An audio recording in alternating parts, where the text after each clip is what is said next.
तो क्या आपके हेयर ट्रांसप्लांटेड बाल परमानेंट रहेंगे या नहीं? ये एक बहुत बड़ा सवाल है और इसका जवाब मैं आपको इस वीडियो में दूंगी। जब हम हेयर लॉस देखते हैं तो हम देखते हैं कि बहुत सारे पैटर्न्स ऑफ हेयर लॉस होते हैं। कुछ इनिशियल स्टेज में आते हैं, कुछ लेट स्टेज में आते हैं और बहुत अलग अलग रीजंस होते हैं लोगों के हेयर ट्रांसप्लांट करवाने के।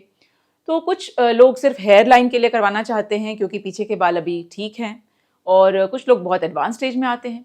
लेकिन एज अ क्लिनिशियन मैं क्या असेस करती हूँ और क्यों हमारे हेयर ट्रांसप्लांट के रिजल्ट्स परमानेंट होते हैं, इसका रीज़न मैं आपको इस वीडियो में बताऊंगी। जब हम डोनर एरिया असेस करते हैं तो ये एक बहुत ही इंपॉर्टेंट असेसमेंट है आपके हेयर ट्रांसप्लांट के रिजल्ट को डिटर्मिन करने के लिए, क्योंकि हम उस एरिया को चूज करते हैं जो कि आपके परमानेंट हेयर्स हैं।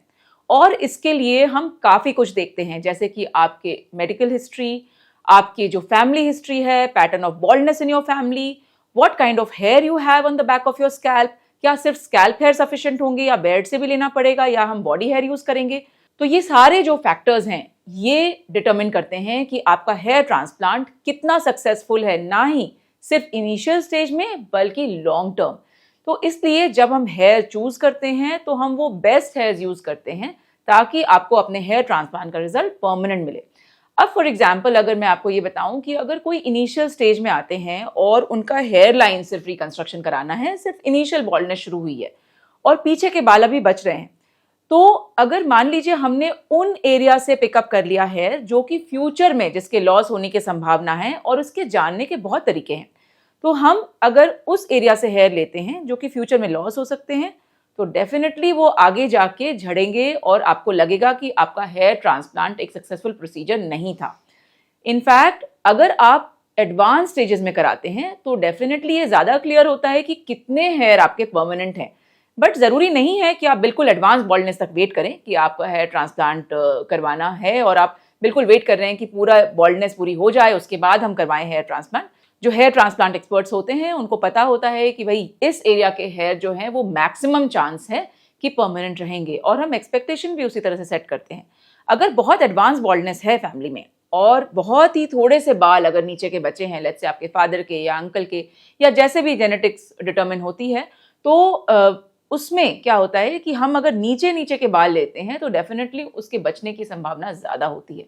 और बहुत बार मैं पेशेंट्स को ये बोलते हुए सुनती हूँ कि डॉक्टर हमने हेयर ट्रांसप्लांट करवाया था लेकिन वो सारे बाल गिर गए, और हमने इनिशियल स्टेज में ही करवा लिया था लेकिन मुझे लगता है कि वो बिल्कुल बेकार प्रोसीजर था और हमें कोई भी बेनिफिट नहीं मिला। तो इसमें मैं ये भी ऐड करना चाहूँगी कि जब आप इनिशियल बॉल्डनेस में जब करवाते हैं तो आपके जो नेटिव हेयर हैं वहाँ से अगर थोड़े बहुत हल्के हुए हैं और आपने हेयर ट्रांसप्लांट करवाया, उसके बाद आपने केयर करना बिल्कुल छोड़ दिया, तो जो हेयर ट्रांसप्लांटेड हेयर हैं वो टिकते हैं, जो ओरिजिनल हेयर हैं वो गिर जाते हैं क्योंकि आपने उसका ध्यान नहीं रखा। इसलिए ये मैं एनकरेज करती हूँ कि अगर आप एक मिक्स्ड टाइप से टाइम में करा रहे हैं जिसमें कि आपके कुछ नेटिव हेयर हैं, आपने हेयर ट्रांसप्लांट भी करवा लिया, तो आप कॉन्स्टेंटली कुछ ना कुछ करते रहें ताकि आपके नेटिव हेयर भी बचे रहें और हेयर ट्रांसप्लांटेड हेयर जो हैं वो भी बहुत हेल्दी तरीके से ग्रो करें। तो the critical assessment has to be done.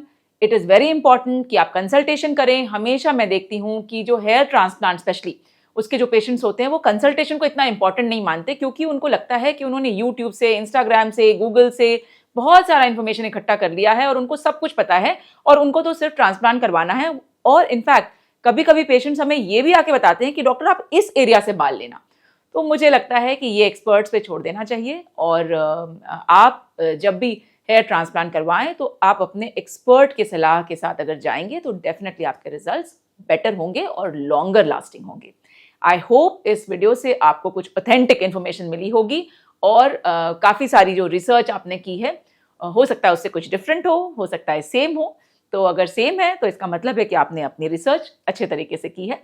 If you have questions regarding hair transplant, drop them in the comment box below and we shall be very happy to answer them. Thank you for watching.